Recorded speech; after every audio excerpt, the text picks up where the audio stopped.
Hi guys, I'm here with a ZvP build. I'm going to be coaching a player called SoundWave from Spain. Yes, from Spain indeed. So we're going to be going ZvP, and I'm going to do a build against a very easy AI where I will be playing against. I'll be playing Hydro Link style into mutas. Just a quick note as well. I find it really helpful to have a notepad and a pen just to write down the timings as I'm playing. If you have that, just write down the rough timing that Joe, if I go 15 hatch, write down 15 hatch, things like that, because it'll make learning the build a lot easier. Okay, I'll actually get the notepad then. Yep. So as per usual, I'm not going to be opening 10 pool or anything silly. Just droning, going for a bit of an economic opening. And I'm going to be playing this game as if the opponent is going to be going Forge Fast Expand, okay? Okay. Obviously, if they go Gateway first, you have to do a few minor adjustments. Sure. For example, you take a gas instead of a third base. Okay. And I get link speeds for map control. Yeah, sure. Pretty straightforward. It's just the timing gets delayed a tiny bit, but it's not a big deal. When I use this build, I'm not trying to hit at a specific time. I'm just trying to hit with the specific upgrades, if that makes sense. Because every game is different, especially as a matchup like ZvP. Yeah, exactly. Yeah, I understand. So yeah, I'll be playing as if I'm playing as a Forge Fast Expand, which means I'm going to be getting 2 fast expansions. Okay. Yeah. So I'm assuming 3 hatch before. 3 hatch gasless. Right? Yeah, perfect. Yeah, that's it. But I'm going to open 15 pool as well. You can open 15 pool or 15 hatch. It doesn't make a big difference at all to the timing. But it's a difference of getting cannon rushed or Yeah. Okay. So 200 minerals, going to put down the spawning pool on 15. I think that's the most optimal time if you're going to be going for an economic opening. When you open up 14 pool, the advantage of that over 15 pool is that you can get out really early for Zerglings and you can go across the map and do harassment. So for example, if they open up Nexus first into Forge Fast Expand, yeah, you can actually cancel the cannon and kill a couple of ropes, which is really annoying. It's really annoying. But if they play Gateway first, you're kind of screwed because you just skip 2 drones, Yeah. So droning, getting an overlord. So the next timing for a next base is going to be 4 minutes. Okay. That's just the rough timing. You should take a third base against a Forge Fast Expand anyway. Yeah, I'm pretty familiar with build. Right? Okay. It's just a Joe Stefano-esque kind of thing. Yeah. Okay. I'm gonna not make any Zerglings. You can if you want for scouting, but I don't think it's very necessary unless you're playing against Gateway first. Well, maybe one set just to see if they Chrono a Forge upgrade, because then you can kind of guess that they might go for some pressure, Yeah. Okay. So gonna send 1 drone down, take an expansion around 4 minutes, give or take a few seconds. The best place to put that base, to put the third base, is where I'm putting it at the moment, because if you put it over here, over the other one, they can cannon rush you or put a few units up there picking off drones pretty easily, and if they go for a 2 base all in, it's really kind of scary. And as I can see, he spawned over here, so going there was the perfect decision. Yeah, exactly. So gonna go for another queen and just droning. Oh no. Am I actually gonna lose my... Oh god. That's embarrassing. It doesn't matter. Maybe very easy AI is a bit too hard, man. Yeah, I'm gonna have to GG out. So the advantage of getting the extra queen at the natural so early is that I can put down at least 1 tumor. And that's gonna help a lot to spread over to the base. Yeah, okay. I do the same if I open Gateway expansion, because I can actually get down 4 or 5 tumors before I decide to take a third base. And this queen that is on creep is going to be going over to inject the third base. But you can open 4 queen as well with this if you want. It's actually helpful because the creep really helps the Hydralisks because they're very slow. Yeah, exactly. Okay. So I'll just open 4 queen this game just to demonstrate it. Okay. So important timing is coming up, 6 minutes. I'm going to take my double gas. Very standard stuff. Yeah, okay. The bread and butter build of Zerg pretty much. Gasless 4 queen. Yeah. Very common.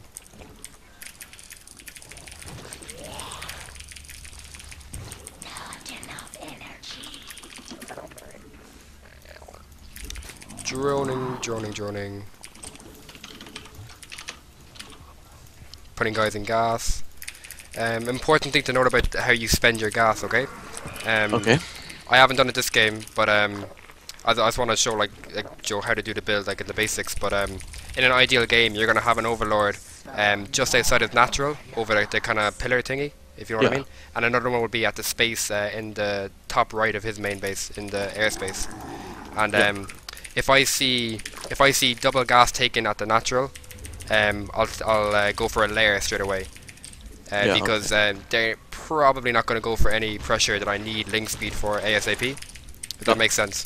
So I prefer to get the layer out ASAP next stage. But in this variation, I decided to go speed then layer. Just I haven't scouted yet. Better safe than sorry, Yeah. Still droning. Gonna take a macro hatch around this time. Around 8 minutes is a good time because it'll be finishing time for any push you might want to do. Okay, that's nice. I usually get my macro hatch like 1 or 2 minutes later than that. Okay. I don't know. It's not a huge difference to be honest.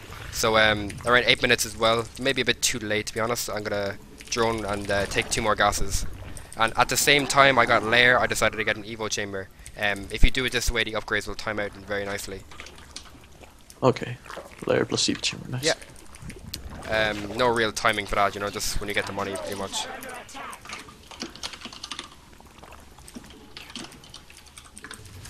Gonna make a few links for defense. So just 1 evo chamber, right? Yeah, because you're gonna be hitting a +1 timing. Okay. And I'm just saving loads of money up for this stage so I can just make a load of units. You don't need to get Roach Warren in this build unless you want to just to feel safe. Yeah, okay. I'm gonna get my gases at my other base now, around where my hydrogen goes down, and it's making a lot of overlords at this point because I want to make a big ton of hydraulics. Okay. And obviously, like a lot of games are not gonna go exactly like this because of what you scout. So, for example, if I see pressure gonna come forward, like I won't have this many drones so early. Yeah. This example. As you can see, my macro hatch finished just at the time my hydrogen finished. I see, yeah. So I just got lots of larvae now to spend. So hydrogen, sorry, it was just after layer. Yeah, completed, as right? soon as possible after layer. Okay. And as well to note, the macro hatch finished when I got speed instead of layer first. Okay. Okay. So if you go layer first, you won't have your macro hatch in time for the thing. But you'll obviously have earlier hydraulics, Oh, I actually got the wrong upgrade first by mistake. You should be getting the movement speed upgrade first. This is, because you're going to be rushing the opponent. You want to get him as soon as possible. And well, you got movement first, though. Yeah, movement first. Because you don't really need the groove spines that much. Because hydraulics, they have enough range to shoot sentries if they force field. Okay. Even without the upgrade? I thought it was only with the upgrade. I think they have enough anyway. But even so, I don't think it's too big of a deal anyway, because I'd rather hit them as soon as possible before Colossus comes out, rather than hit them, to kill units.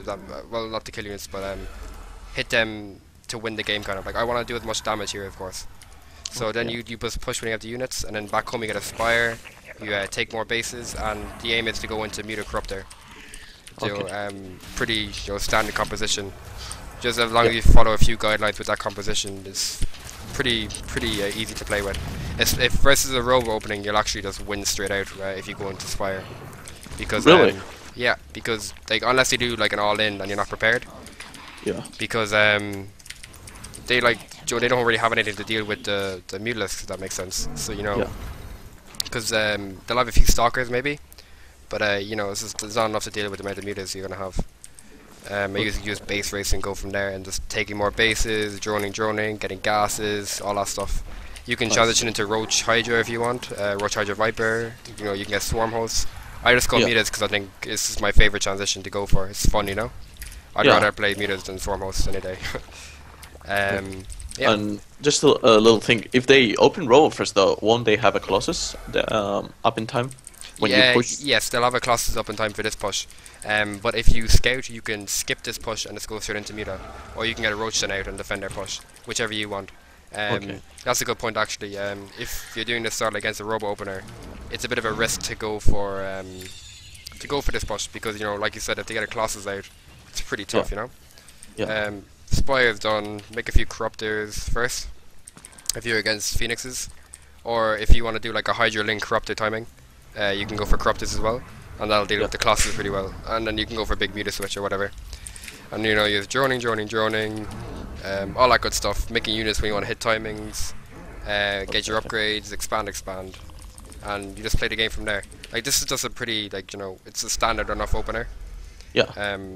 Like, I've been testing around with it recently, and I like it, because I've been finding ZvP pretty hard lately on my level. Yeah, me too. You know, going for these styles is pretty good. Just mix it around and stuff, you know? Yeah, okay. So, does that make sense? Any more questions? No, I don't think so. Okay, cool. So, do you have any Protoss friends online around your level? Oh, okay, I'm gonna ask. Okay.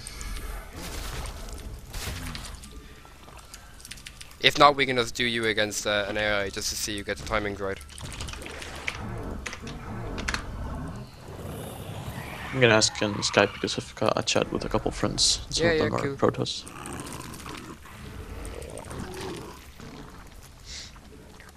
No, nobody's really online though. I don't think we're gonna get anybody.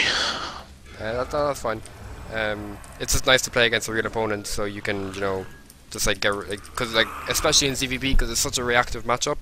Yeah. Like, it's like, you know, ZvT is like just loads of mechanics. Yeah. And ZvZ is the same, but with ZvP is just all about scouting and just reacting perfectly to what your opponent is doing. Yeah. Like, making the right composition is huge, and like, you know, like skipping corners when you can, but like, you know, a lot of times you can't really skip the corners, and just knowing when to do that's pretty important.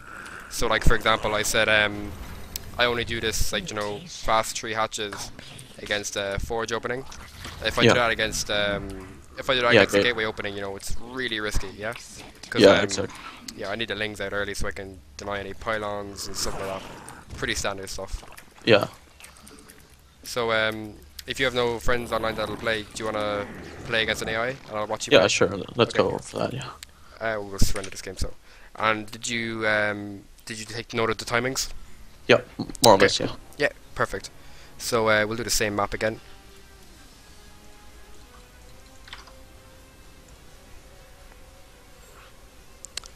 I'll spectate, and you can go against the AI bot. Just don't lose your overlord this time. Like I did. I'll try. Okay. Yeah, I'm ready. You ready to go? Okay, cool. Let's go. We'll probably have time to do another build if you want after this. Yeah, sure. If you want to do another ZvP build, I can do that. Or if you want to do another matchup, I can do that as well. Okay, I think sticking to CVP would be nice. Yep. Because my other 2 matchups are looking decent. Yeah. So far. Perfect. So, let's go.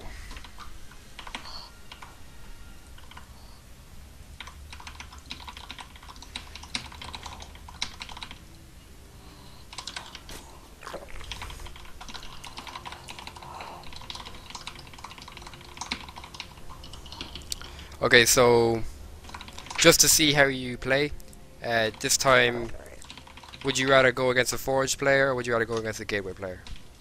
I actually have more problems towards Gateway players. Okay, so how about you go Gateway and we'll see how you do the build, and if there's any problems we'll talk through it and try and fix it, okay? So we'll go for the Gateway. Because, yeah, I agree, like, playing against a Forge opening is really straightforward. Because, like, everyone's been doing that since, like, early Wings, yeah? Yeah. You know, so everyone kind of knows how to do it. Gateway is a bit tricky.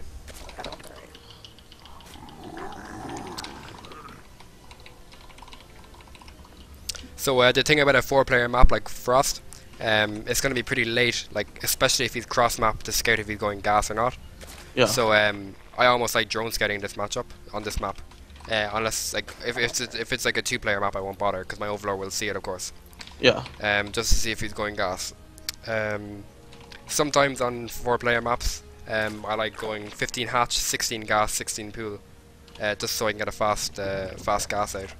But that's just, you know, blind countering a Gateway-first, you know, and it's getting really early map control because like the speed is finished with that at around like 5:20 or something, 5:40 maybe, around that time, which is really early. If you like playing greedy, you can go for the 3 hatch before pool as well, blindly on this map. But I'm not a big fan of that build. Yeah, I haven't actually done that build ever. I've done it a few times. It's kind of risky though, you know, of course, because like if they go for a forge or something, they can counter rush you really easily. Yeah. I'm just gonna go gas, assuming it's a gateway expand, and so I like to defend against 4 gate openings and stuff with just links. Okay. Yeah, that's the best way to do it. You don't want roaches out. There's lings and queens and good micro. Yeah.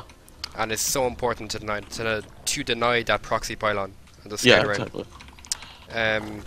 So yeah, your gas came down at a really good time. I think it went down at 3 minutes. Anywhere between like 250 and like 340 maybe. Like anywhere in that time region is a good time to get the gas. So yeah, you scout no Protoss there. You're gonna send over the Overlord. Good stuff. Should have maybe gotten a set of links though. Ah, it's not a big deal. But yeah, just on a 4-player map, yeah, might be a good idea to get links just to see where he is. So like this is why I'm saying I like going drone scout in this map, because if he went forge fast expand, you're a bit behind than you should be, you know? Yeah. And one question, after I get link speed, should I take guys off gas? Yes. Okay.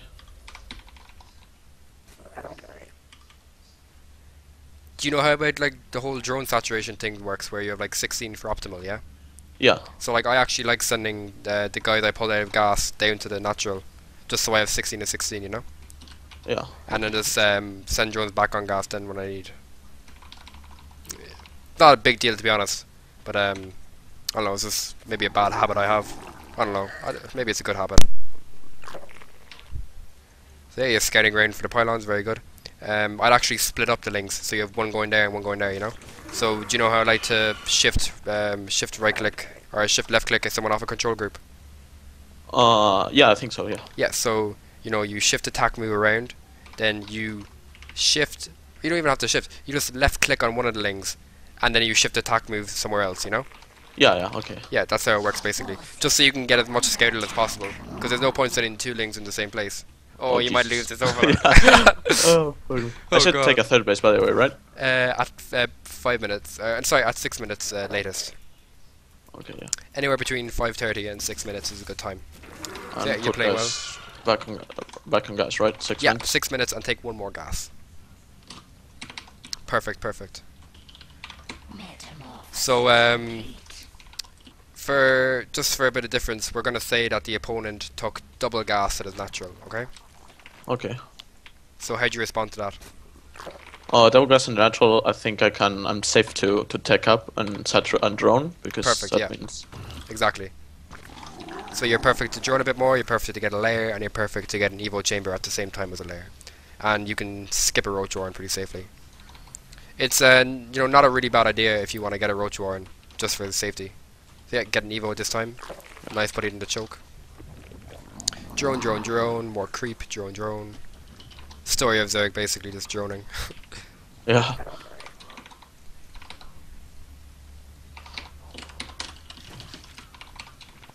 Very good, very good.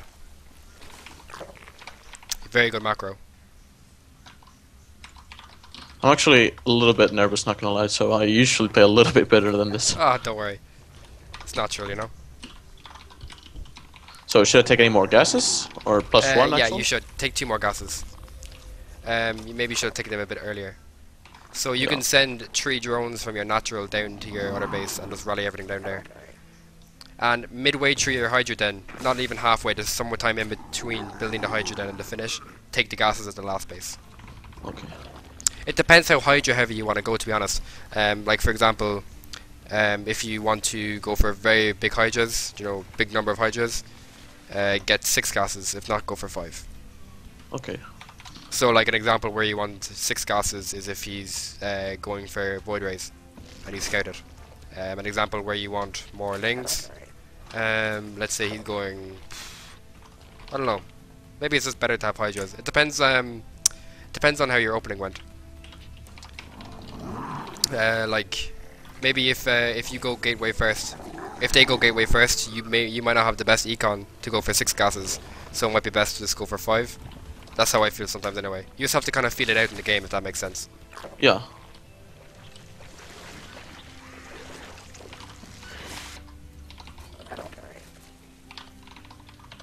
Very good. I may have overdroned a little bit actually. Oh, it's fine. A few drones there, here and there, doesn't really make a difference. And it's not like you're going to be very, like, tight in larvae. Really good stuff so far.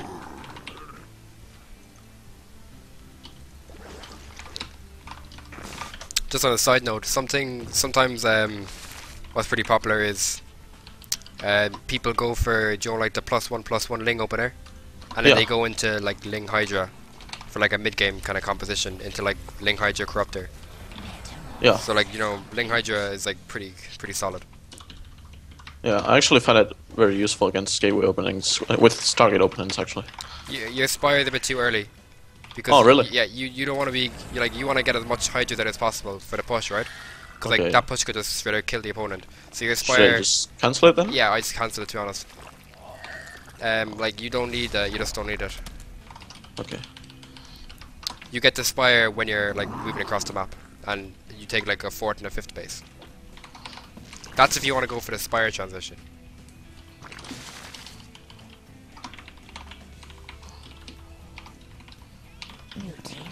Yeah, so somewhere around the 11-minute mark, in and about, that's when you're going to be pushing across the map. So very good, very good. Oh Jesus, I researched groove spines actually. It's oh no, don't worry. It's not a big deal. It's just like it's just marginally better.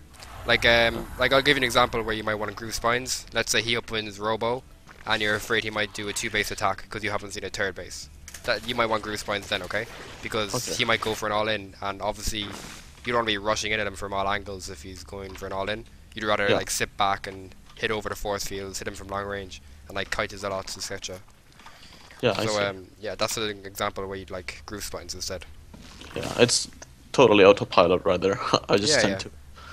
Same with me when I first started doing this. And yep, that's basically the build. Okay, nice. So like, let's say if you want to go for a Roach Hydra Viper, you just get another Evo and get an Infestation Pit, and just tech up. If you want to go for like Bling Ultra, just get melee upgrades, tech up.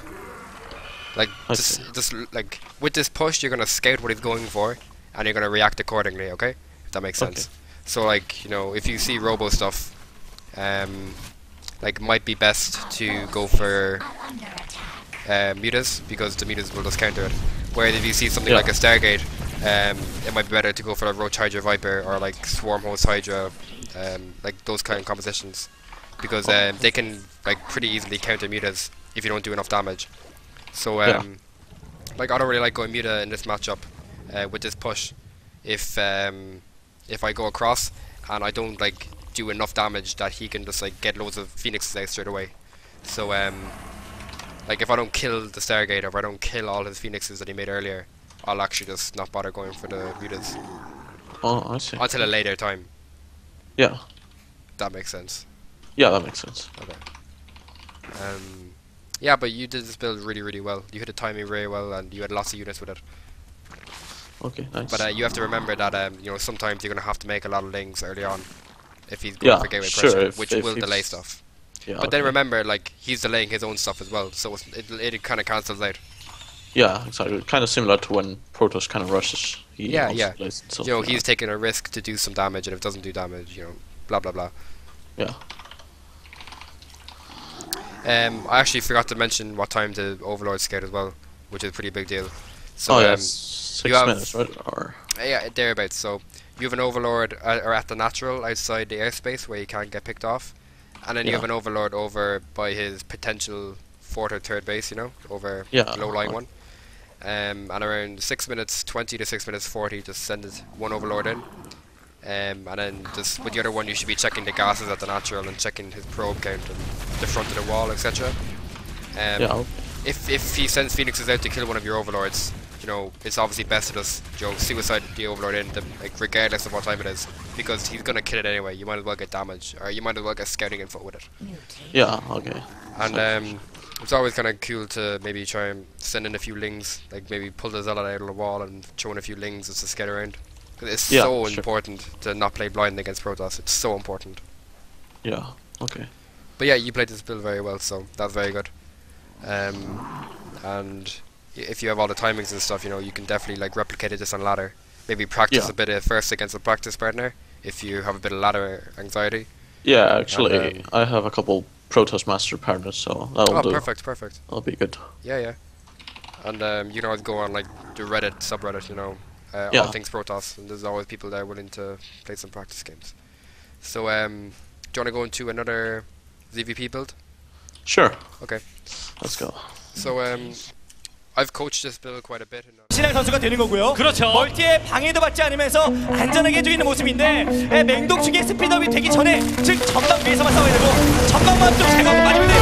네. 여기 스캐너만 뿌리고 이 방향을 살려가는 그렇습니다. 이대로 대응 잘못하면은 그 상황에 뒤집어질 수 있으나 현재까지는 준비를 이종 선수가 조금 더 잘해주고 있었다. 이렇게 생각을 해야 될 것 같습니다. 그렇죠. 그 상황이 신앙 선수가 좋습니다. 네. 여기 인디가 계속 앞서서 싸움을 걸 수 있는 건 보통